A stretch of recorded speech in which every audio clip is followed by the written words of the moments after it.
So Montessori is a huge, beautiful platform that has many columns that sustain the platform of why Montessori is child-centered. It's a beautiful philosophy that supports and respects children, their tendencies, and their needs in each stage of development. But it has certain platforms that are important. I'm going to talk about a few. And of course, I'm Montessori trained in Bay. My work is about Montessori. I have a Montessori school. I've been directing a Montessori school for over 25 years, and I've worked with children for that much. I know that Montessori transfers information to children and invites them to feel comfortable and safe in a way that they absorb the learning. So here are the platforms. One is freedom of choice.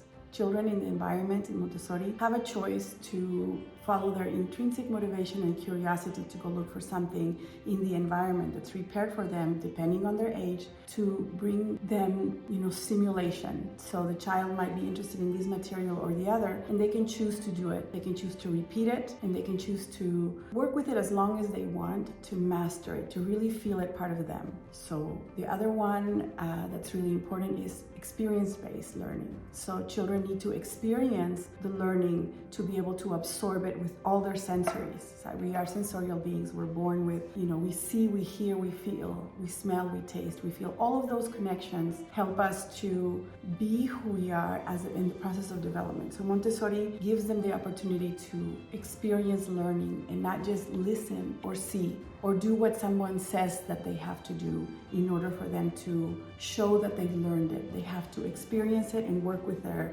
hands, so it's hands-on material. If we focus on these two, Montessori materials are very similar in this sense for happy breathing, in that children choose to look for what's going on inside their body in the material of happy breathing whenever they feel like it. So if you have an emotion today, right at the second, you're going to go gravitate towards the happy breathing material in the classroom and not wait until it's proper for you to express your emotion, right?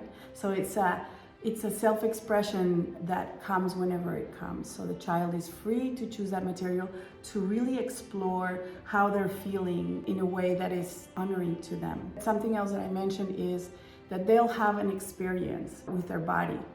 So if we know that a child, or that we have an experience in our body, let's just talk about an emotion of happiness, and we really bring attention to how the emotion in the body feels, then the whole sensory experience of the body has a name, and we can call the emotion by its name. Because happy breathing has the child learn to feel the body, to name what's going on. And this is bringing language to the experience that a lot of the times we never had that. Something that is also very important in Montessori is that Montessori groups children of different age groups together. So if you have, for example, in the primary level or children's house level, you have 3 to 6-year-olds together. You have a 6-year-old that's having an experience of emotion, of compassion, of grief, of anger, and they are in an environment with children that are 3 years old.